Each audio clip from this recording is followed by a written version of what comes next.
नमस्कार, city today live में आपका स्वागत है। समाचार में बात करें तो घायल अवस्था में वाराणसी पहुंचे मनोज तिवारी ने विपक्ष पर जमकर निशाना साधा।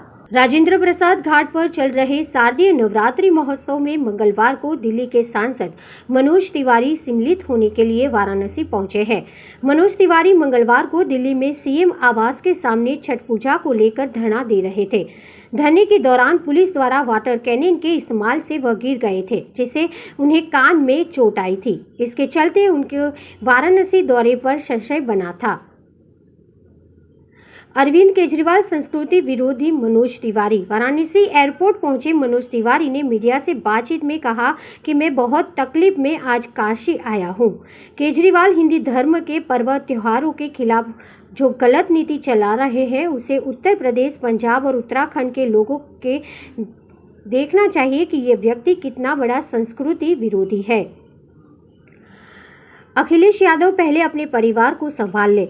उन्होंने कहा कि उत्तर प्रदेश में जिस प्रकार लोगों का विश्वास भाजपा में बढ़ रहा है, वो पहले कभी नहीं देखा गया कि 5 साल काम करने के बाद कोई सरकार इतनी लोकप्रिय हो गई है।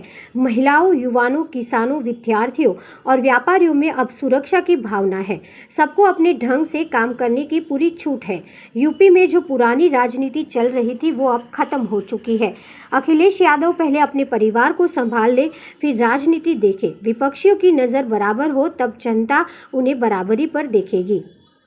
वहीं लखीमपुर की घटना पर प्रियंका गांधी द्वारा उड़ाए जा रहे सवालों पर बोलते हुए उन्होंने कहा कि इसमें उच्च स्तरीय जांच हो रही है, जुडिशियल इंक्वायरी हो रही है, दोषियों पर कार्यवाही भी होगी। लेकिन राजस्थान में एक दलित की पीट कर हत्या कर दी गई, क्या वो प्रियंका गांधी को दिखता है? साधु संतों के साथ मॉब लिंचिंग होती है, तब उन्हें दिखता है। विपक्षियों की नज़र बराबर हो, तब जनता उन्हें बराबरी पर देखेगी। आप घायल भी हो गए हैं, क्या लगता है कि फिर अब जाएंगे तो उसको फिर एक मुद्दे की तरह उठाएंगे? देखिए, मैं बहुत तकलीफ़ में आज काशी आया हूँ। मेरे कान में बड़ी तेज़ चोट लगी है। आज हम लोगों ने छठ पूजा को जो दिल्ली में बैन किया गया, उसके खिलाफ सड़कों पे करीब 15,000 लोग सड़कों पे निकल गए। उसमें पानी का बौछार हो गया, वो मेरे ऊपर पड़ गया, मैं डिसबैलेंस होके गिर गया। लेकिन उसके बाद भी मैं अपने कमिटमेंट पे हूँ।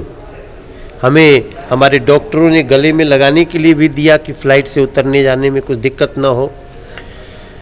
लेकिन केजरीवाल जो हिंदू धर्म पर्व त्योहारों के खिलाफ जो विरुद्ध नीति चला रहे हैं, वो भी उत्तर प्रदेश को भी देखना चाहिए, गोवा को भी देखना चाहिए, पंजाब को भी देखना चाहिए और उत्तराखंड के भी पूर्वांचल के लोगों को, उत्तर प्रदेश बिहार के लोगों को देखना चाहिए कि ये व्यक्ति कितना बड़ा संस्कृति विरोधी और छठ विरोधी व्यक्ति है। प्रियंका राहुल यूपी में पूरा जोर लगाए हैं, ऐसे में कितनी सफलता मिलेगी? देखो, इनका जोर न, जो जोर लगाते हैं वो विभेदनकारी जोर है, इसलिए उसका कोई फर्क नहीं पड़ेगा।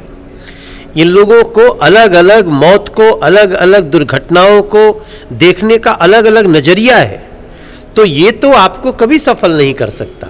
हम चाहते हैं कि प्रियंका गांधी, राहुल गांधी, ये अखिलेश यादव, ये लोग हर घटना को एक तरह से देखें। जिस दिन एक तरह से देखना शुरू कर देंगे, तब शायद जनता को सोचे। अभी कोई दूर दूर चांस नहीं। जी, कश्मीर को लेकर लगातार ये लोग बयानबाजी करते आए हैं, एक बार फिर से हिंदुओं का पलायन शुरू हो चुका है कश्मीर से। देखो, बिल्कुल पलायन नहीं हो सकता है अब कश्मीर से। कश्मीर में आतंकी भी फ्रस्ट्रेशन के दौर में है और उनकी जो भी कार्रवाई हो रही है, उसके खिलाफ हमारे पुलिस के लोग, हमारे सेना के जवान सब बहुत उच्च स्तरीय कार्रवाई कर रहे हैं। लेकिन जो पाकिस्तान की एक लगातार सोच रही है निर्दोषों की हत्या, उसका मुंहतोड़ जवाब दिया जाएगा। पार्टी के पास साथ है। अखिलेश ने कहा है कि युवाओं का पूरा जोश हमारे साथ है। 2022 में उनकी बंद मुट्ठी सपा के साथ खुलेगी और भाजपा बाहर हो जाएगी। अब अखिलेश जी को यही कहना भी चाहिए, और क्या कहेंगे? चुनाव के समय वो और क्या कह सकते हैं? पहले वो अपने परिवार को संभालें, फिर उसके बाद देखेंगे। प्रियंका गांधी ने यहाँ से आगाज किया है उत्तर प्रदेश चुनाव का। उन्होंने कहा कि लखीमपुर की घटना में जब तक गृह मंत्री, राज्य मंत्री इस्तीफा नहीं देते, तब तक वो बिगुल फूके रहेंगी इसको लेकर के। देखिए, लखीमपुर की घटना में उच्च स्तरीय जांच हो रही है, जुडिशियल इंक्वायरी शुरू होती है। किसने किया? सरकार ने ही कहा, न्यायाधीश से जांच होगी। लेकिन क्या प्रियंका गांधी जी को राजस्थान में एक दलित व्यक्ति की पीट करके जो मौत हो गई वो दिखता है? क्या उनके महाराष्ट्र में साधु संतों की पालघर में ऐसे लिंचिंग के साथ हत्या हो गई वो भी दिखता है? जरा इन लोगों की नज़र पहले बराबर हो तब तो इनको जनता बराबर देखेगी। क्या लगता है कि किसान न्याय यात्रा से किसान उनकी तरफ जा सकते हैं? किसानों को पहली बार जिसने जीवन दिया, जिसने खाता में पैसा दिया, जिसने उनको बेघर को घर दिया, जिसने उनके घर में शौचालय बनाया, वो भारतीय जनता पार्टी की तरफ किसान देख रहा है।